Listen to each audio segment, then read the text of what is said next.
This is extended family. You've been there with me through my ups and downs. Whenever I get in trouble, this is the one I call. It's my strategist right here. This is my brother. It's B.I.G's brother. Yes, sir. It's Brooklyn's own Brooklyn. Hey y'all, how y'all doing? What's going on? Welcome to the Messy Sweet Spot, and we got more information about Jay-Z. But we still want to know where them kids at, Jay-Z and Diddy. But they are saying that Jay-Z, honey, he's crashing out. You guys have to see a video. It just came out, and let's react to it, okay? And it's sad because they got new evidence that's backing the Jane Doe story. Don't you know those young little girls that are speaking out about Jay-Z and Diddy? They have evidence that's backing all of this up, honey. When I tell you this is the real deal. And they said arrest is coming soon when it comes to Jay-Z. They already got Diddy. And trust and believe he's going to do life in prison. And they also, Jay-Z, his arrest is coming next. And we have all heard these stories. So make sure you guys like, share, subscribe here at the Messy Sweet Spot. And let's hear what they have to say. Let's think about kind of people that would be involved in this. People that would be in the room, that would be facilitating this, egging this kind of thing on, encouraging this, participating. She says that she went to the MTV Video Music Awards in 2000 to catch a glimpse of her favorite celebrities. You weren't scared to be all alone? No, with having autism. Tony Buzbee law firm just filed a lawsuit against Roc Nation and Jay-Z's lawyers Marcy Croft and Quinn Emanuel for violation of various state laws, including battery and impersonation of a public official. So Tony Buzbee law firm is claiming that Jay-Z's company is involved in an illegal scheme to stop him from filing claims against him and Diddy. This is the extended family. You've been there with me through my ups and downs. Whenever I get in trouble, this is the one I call. It's my strategist right here. It looks like Jay-Z is running out of options trying to get that Jane Doe lawsuit dismissed. And now some bombshell new evidence flipped the case once again. And let's just say Jay's legal troubles just got a whole lot worse. For weeks now, the Carter's PR team has been working overtime to make sure you don't hear a word about this Jane Doe lawsuit. And let's be real, they were doing a good job. Most people probably thought this whole thing disappeared. But guess what? It is far from over. Matter of fact, it just took a major turn after Jane Doe's lawyer, Tony Buzbee, clapped back at Jay-Z's latest attempt to get the case dismissed. See, Jay's legal team filed a motion to throw the whole lawsuit out, basically arguing that Jane Doe is lying and has no case. But Buzbee just came through with receipts, and it is not looking good for Jay. First off, Buzbee hired a retired police detective to run a full background check on Jane Doe, and he claims her story checks out. On top of that, Jane Doe's autism diagnosis and other personal details have surfaced, showing that she was in an extremely vulnerable position, which only makes the allegations even more disturbing. And let's not ignore how Jay-Z's legal team has been moving lately. They've been filing document after document trying to discredit Tony Buzbee, instead of providing an alibi to prove Jay is innocent. And according to Buzbee, this is a clear sign that Jay-Z is getting desperate. And since Diddy's trial is approaching, Jay is allegedly panicking because he thinks Diddy might start talking and snitch on him. So what's the latest on this Jane Doe case? If she really has no case, how come it still hasn't been dismissed? Let's break this down. In addition to having autism, the woman says she suffered a head injury. I stumbled upon Diddy's driver, who told me that I was exactly what Diddy was looking for. What did you think when he said that to you? I thought it meant that I was just pretty. For months now, Jay-Z and his legal team have been doing the most to discredit Tony Buzbee, the lawyer representing the woman accusing Jay and Diddy of raping her when she was just 13. Back in January, Jay tried to get the case thrown out, and now he's filed another memo adding more details. According to court documents obtained by Hip Hop, Jay and his lawyer, Alex Spiro, now claim that Buzbee got basic facts wrong in the case. Spiro said that it's obvious Mr. Carter didn't rape anyone, and then he pointed out the inconsistencies in the alleged victim's story, including the wrong description of Diddy's property where she claims the incident happened and the fact that there are no other witnesses. Now, if you remember, Jane Doe claimed in her lawsuit that there was a third celebrity, a woman who was present when Jay and Diddy allegedly victimized her. However, that celebrity still hasn't been named, and for some reason, Alex Spiro hasn't acknowledged this part of the lawsuit. Instead, Jay-Z and Alex Spiro are going after Tony Buzbee's character and asking the judge to hold Buzbee to the ethical standards that constrain any responsible attorney who would solemnly sign his name to allegations in court. But now Buzbee is pushing back, saying he did a full background check on Jane Doe and even worked with a retired police detective to dig deeper into her story. He also told Hip Hop DX that he's still confident in the case, saying, "With every frantic filing, the defense in this case grows more desperate. The rules apply equally to everyone, even those who wrongly think they are above the law. No one is above the law. The basic fact that is obvious to everyone is that the defendant's motion is frivolous." But one thing that really made people side-eye Jay-Z was his bizarre initial response to the lawsuit, especially how he suddenly started distancing himself from Diddy. Jay even got Alex Spiro to deny that Jay and Diddy were even friends. And obviously, this left a lot of people confused because there are years of receipts showing Jay and Diddy being not just friendly, but actually calling each other family. I mean, Mr. Carter has nothing to do with Mr. Combs' case or Mr. Combs. They knew each other professionally for a number of years, just like in all professions. People know each other. At the music awards, they support each other. You go to the NBA All-Star game, they support each other. That's just how professions work. There is no closer association between any of them. That's also a matter of fiction. That's all that there is. He doesn't know anything about the charges or allegations against him. He has nothing to do with that case. And there's nothing more to say. But if Jay is really innocent, why even go out of your way to erase your history with Diddy? Being friends with Diddy, as messy as that may be right now, isn't a crime. The only thing Jay needs to prove is that he didn't do anything illegal. But the fact that he's this desperate to rewrite the past is not a good look. And even if Jane Doe's claims against Jay-Z turn out to be false, there's no denying that he and Diddy were friends. Unless Jay has some other definition of friendship. Because this just isn't adding up. Diddy was out here calling Jay his extended family, and even said Jay is the first person he calls when he's in trouble. This is extended family. You've been there with me through my ups and downs. Whenever I get in trouble, this is the one I call. It's my strategist right here. This is my brother. It's B.I.G's brother. Yes, sir. It's Brooklyn's own Brooklyn. And now there's another clip going viral where Diddy said that Jay-Z skipped Blue Ivy's recital just so he could perform at Bad Boy's 20th anniversary show with him. Your homie was doing a lot of things, and most importantly, you know, he had a recital that he has to be at the Blue. But we reached out to him, and I told him that this right here was important. Bad Boy celebrating 20 years of hits. And this is extended family. You've been there with me through my ups and downs.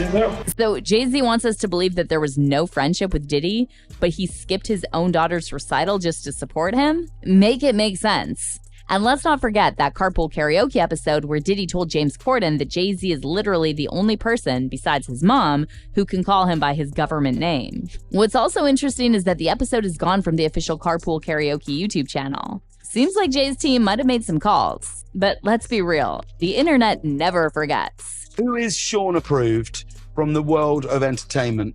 There's only one person. Oh, go on. And I call him Sean. That's Jay-Z. We call each other Sean. Okay. Yeah. Nobody else could call me Sean. He's the only person who's Sean approved. There's not a single person that outside of family. That should be outside of my mother. Okay, They should be calling me. Yeah, they should be calling me Sean. So now fans are starting to wonder if Alex Spiro is really helping Jay-Z or if his legal strategy is just making things worse. Remember that first statement Jay put out when that Jane Doe lawsuit dropped? It talked about how Jay is the man with a moral code because he's from Brooklyn, basically suggesting that he'd never be involved with anyone who harms young ones. But here's the thing, that statement never directly denied the allegations. Instead of directly addressing Jane Doe's claims, Jay immediately went for Tony Buzbee, accusing him of using the case for his own benefit. The statement read, "You have made a terrible error in judgment thinking that all celebrities are the same. I'm not from your world. I'm a young man who made it out of the project of Brooklyn. We don't play these types of games. We have very strict codes and honor.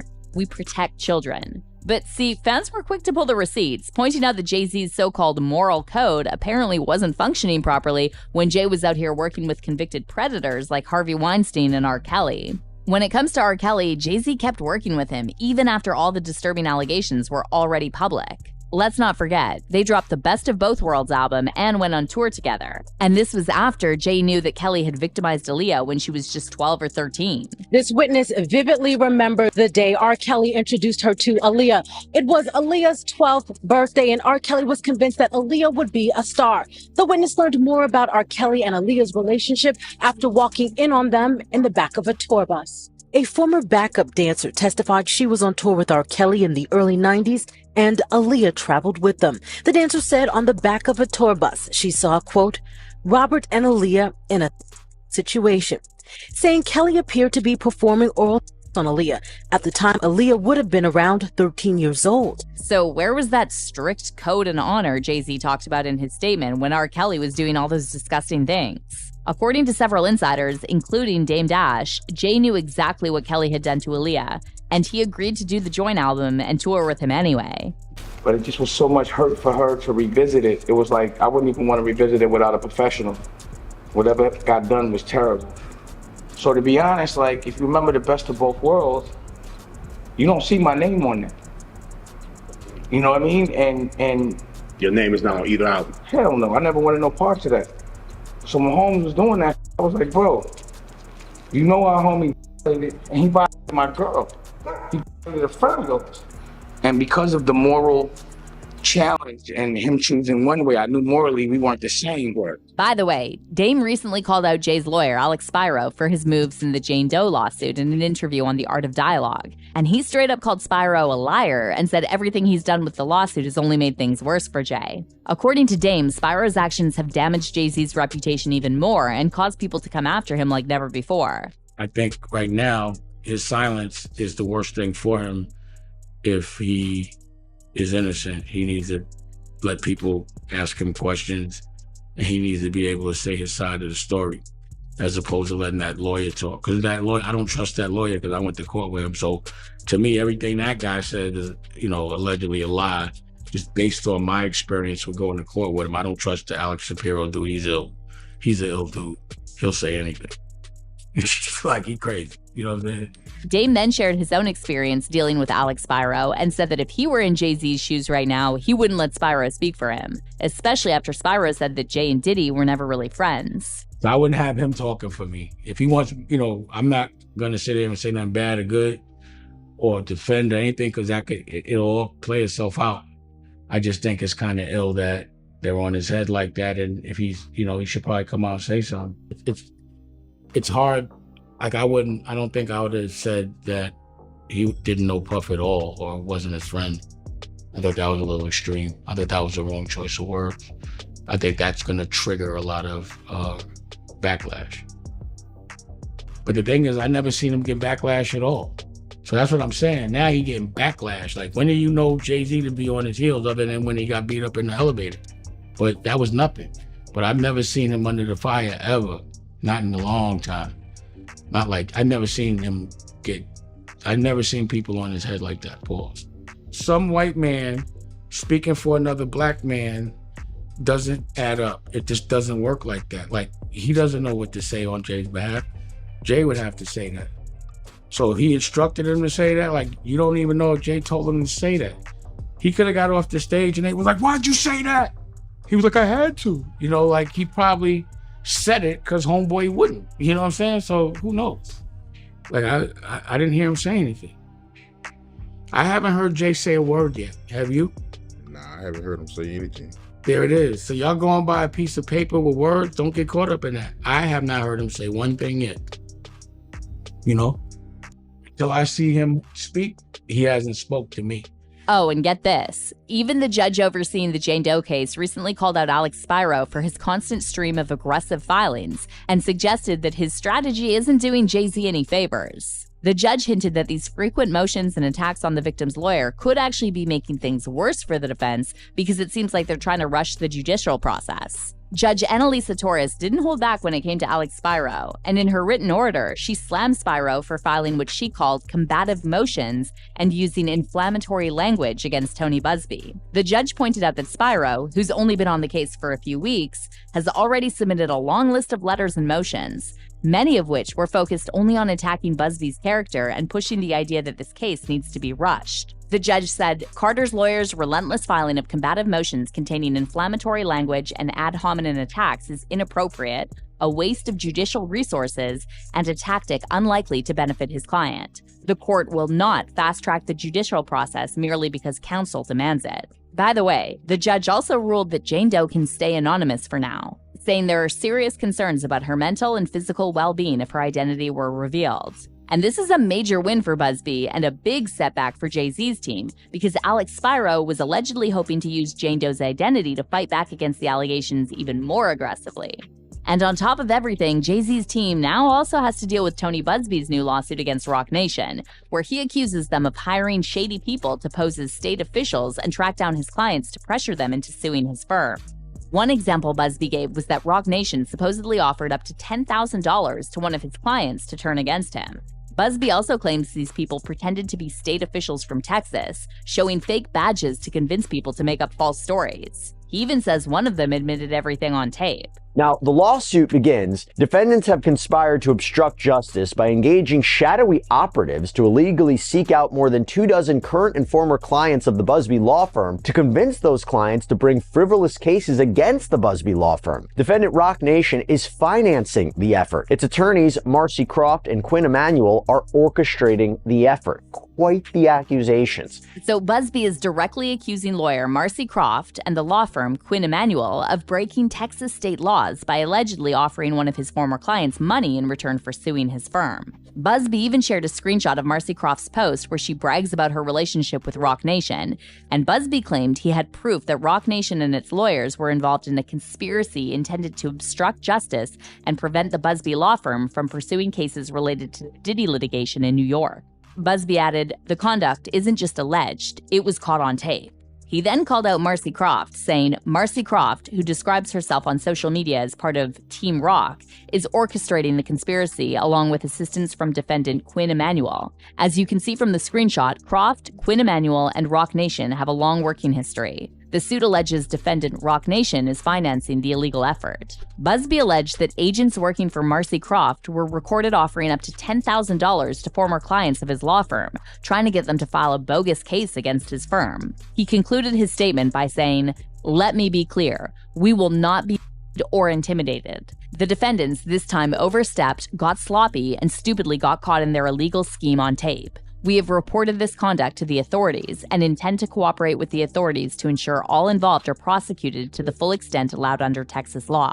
Now, as for fans, it seems they're split on this whole situation. On one hand, Jane Doe's story has raised some eyebrows because of all the inconsistencies. However, others are saying her vulnerable state at the time and the fact that she allegedly had her drink spiked during the incident might explain some of those inconsistencies. On the flip side, Jay-Z's defense strategy is raising even more questions. A lot of people are noticing that he seems more focused on attacking Tony Buzbee than actually proving his innocence. And then the fact that Jay had Alex Spiro publicly deny Jay and Diddy were friends was bizarre, to say the least. Because this move only encouraged people to start digging into the receipts showing Jay and Diddy were close for years. What's that? That's mauve, King? It's feeling marvelous. You gotta get the tunes though. Y'all know what it is. So what's your take on all this? Is Jay-Z getting too desperate with his defense tactics? Or is he just trying to protect his reputation? How do you feel about— Ooh, and they are right, because all Jay-Z's doing, his team is just trying to throw different false allegations on Tony Buzbee, saying he got, this, he's doing this. And they're not providing any proof that makes Jay-Z not there doing the crime with the 13-year-old. He is busted. He is done for. So make sure you guys like, share, subscribe here at the Messy Sweet Spot. And I'll see you guys on the next upload. Bye.